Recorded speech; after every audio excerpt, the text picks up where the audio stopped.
The airport at Sedona, Arizona is one of the most popular destination airports in the state.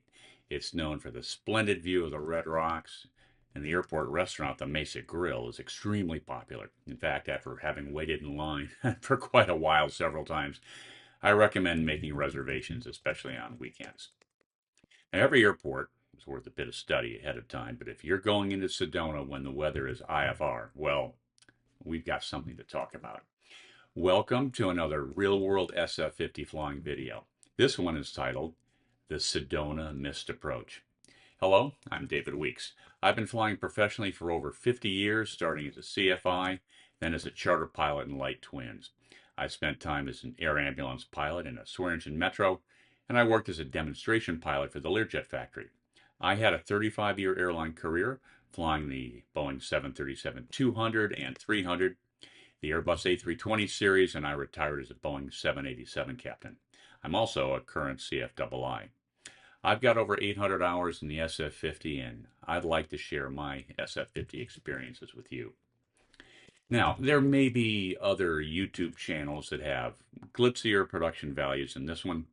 I like to spend my time writing and teaching about the SF-50 and not doing post-production work. So just imagine this video is like a hangar chat session between friends. First, I do want to state clearly that the procedures in the Cirrus Vision Jet airplane flight manual and the material in the pilot's information manual are always controlling. This video is not flight instruction, nor is it ground school. These are simply my thoughts about the RNAV Runway 3 instrument approach into Sedona in the Vision Jet. Before we get going, I know it's been quite a while since my last podcast. And for those of you who simply could not eat or sleep normally during the interminable wait for the next one to come, I apologize. We moved across the country from northern Arizona to Virginia, and the move and getting settled in sucked up all my free time. Normally, I focus on SF-50 specific topics, but after reading the 1,000 plus posts on the Copa forum on the recent Epic 1000 crash in Steamboat Springs, some of which discussed circling approaches and then missed approaches, I immediately thought about Sedona. I've been into Sedona quite a lot and have done the RNAV Runway 3 approach numerous times for practice, including the missed approach as published. While the approach procedure itself is straightforward, the missed approach is not. Now, given that every SF-50 pilot has an instrument rating, you should know the basics of when and how to execute a missed approach under instrument flight rules. And briefing the missed approach is an essential part of any instrument approach briefing. Now, I'm not going to talk to you about the things you already know, but I do want to bring out a gotcha on the missed approach at the Sedona airport. Most, but not all, instrument approaches have their missed approach point at the end of the runway. Some approaches have the missed approach point, or the MAP, before you get to the end of the runway, and it's usually for terrain clearance on the missed approach. Sedona is one of those airports. Now, if you haven't been there, I can tell you that it's in a very mountainous part of northern Arizona with tall terrain just to the west, north, and northeast of the field. It's an uncontrolled airport that can be very busy in good weather. Now, because of this nearby high terrain, you'll find that the AFD, the Airport Facility Directory, says that runway 3 is the calm wind landing runway and that runway 21 is the calm wind runway for takeoff. The approach to runway 3 is over lower terrain, and departing 21 for takeoff keeps you over that lower terrain. In fact, most pilots will accept a tailwind to land on 3 or depart on 21. Departing on runway 3 could be very, very sporty, to say the least. Sedona has only one instrument approach, an RNAV approach to runway 3. While it does have straight-in minimums, the circling minimums height above airport is only a few feet higher than the straight-in height above the runway 3 threshold. And for both category A and B, the visibility requirement is 1.5 miles. And recall that the SF-50 uses category B minimums if you don't exceed 120 knots during the circle. Now, for this discussion, let's assume that the wind is calm. You want to land straight into runway 3. The visibility is such that you can see the runway at the VDP, the visual descent point, which is 2.9 miles from the end of the runway. But you do notice a thick cloud bank off to the north and northeast of the airport. You continue your stabilized approach down from the VDP and transition to the PAPI, the Precision Approach Path Indicator. Now you do notice an airplane waiting to depart on runway 21, but he's holding short. But suddenly, as you come over the end of runway 3, you see the airplane pull out onto the runway and stop on the runway 21 numbers. And he didn't even make a radio call. So you execute a go-around. Push the toga button on the thrust lever. Set toga thrust using auto throttle or do it manually. Go around flaps, positive rate, gear up. Press the nav mode button on the mode control panel. Okay, so far so good. What's going to happen now? Let's examine the jet plate for the runway 3 RNAV approach.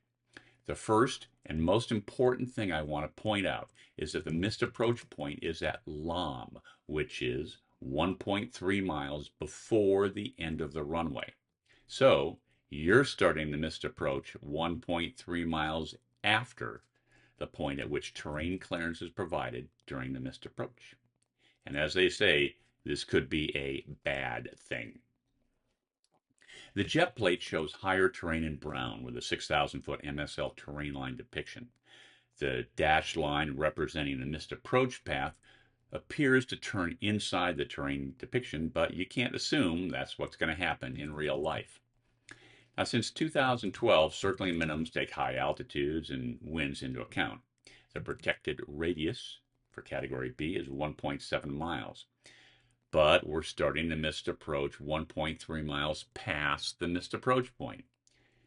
Are we going to clear the terrain or hit the terrain?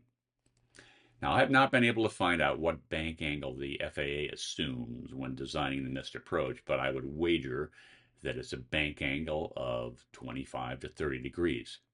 Now, if you don't bank that much, your turn radius is greater, and that takes you even closer to the terrain. Now, if you fly the little jet normally, you'd accelerate to 115 knots, then raise the flaps, then continue to accelerate. But that higher speed will significantly increase the turn radius, taking you even closer to the hill, and it takes you into Category C minimums. Category C requires 3 miles visibility compared to 1.5 miles for Categories A and B. Let's take a closer look at the terrain near the Sedona Airport. These views are courtesy of the ApproachViz website, and you can go there at approach.flyingclub.org. This is an overhead terrain view of the approach, and it's easy to see how the airport is to the south of a big arc of high terrain. The depicted missed approach path just clears the terrain to the northeast of the field. And again, don't forget, the MAP is 1.3 miles before the end of runway 3. And the 5196 altitude shown is the altitude you would cross LOM at if you were on the 3-degree glide path, starting at Barmy, the final approach fix. This 3-degree glide path, working with the visual descent point, can be deceiving. It will not take you safely to the end of the runway. It stops at a point 50 feet above the ground at the missed approach point. Now, if the missed approach point was at the end of runway 3, the 3-degree glide path through the VDP would work normally. But when the MAP is not at the end of the runway, the 3-degree glide path from the final approach fixed crossing altitude to 50 feet AGL will cause you to fly into the ground short of the runway if you just blindly follow it. And this is spookily similar to the Epic 1000 crash at Steamboat Springs. The PAPI for runway 3 set at 3 degrees. So if you're on the 3-degree slope from Barmy to LOM, you will be well below the PAPI when you first see it. So you'll need to shallow out the descent to get on the PAPI glide path.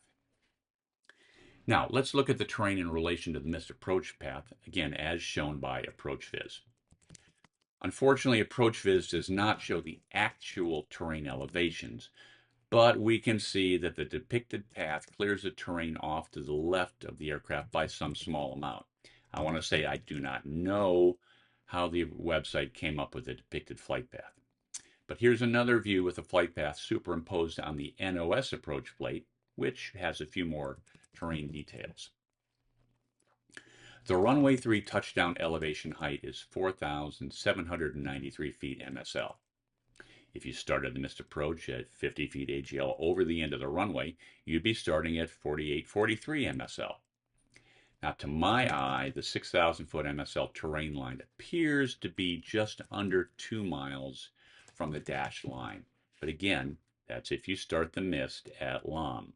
If you started it from the end of the runway, you're going to be very, very close to it. So to clear the 6,000 MSL terrain by, say, 300 feet, just as an example, you have to climb from 4843 MSL to 6,300 MSL, and that's 1,357 feet in perhaps 3 flying miles. I'm judging that by eye, so take it with a grain of salt. That's a climb gradient of 1,457 feet per nautical mile. Using Bob Urschel's Vision ProFlight app to calculate the climb gradient, we find that the most the SF-50 can do coming out of Sedona at, say, 5,700 pounds and 70 degrees Fahrenheit is roughly 800 feet per nautical mile. That would mean you need to climb 1.7 miles for that climb if you climbed with flaps 50% and at the VX climb speed of 92 knots indicated. And don't forget, you cannot use the autopilot below 95% with flap. Correction, below 95 knots with flaps 50%. And if you don't bank between 25 and 30 degrees, your turn radius will widen out. If you fly the normal go-around procedure and clean up at 115, then accelerate, your turn radius will really widen out. Either of those will put you even closer to the red rocks. So all I can say is, good luck. I'm sure you'd be hearing the TAWS alert, terrain, terrain. Now, many pilots and aviation writers say that it's good practice to review your options if you do have to execute a missed approach below the MDA. Some say that a good approach briefing involves researching to see if there is an obstacle departure procedure or SID, standard in departure, for your runway, and then figure out how to join that procedure. And I fully agree.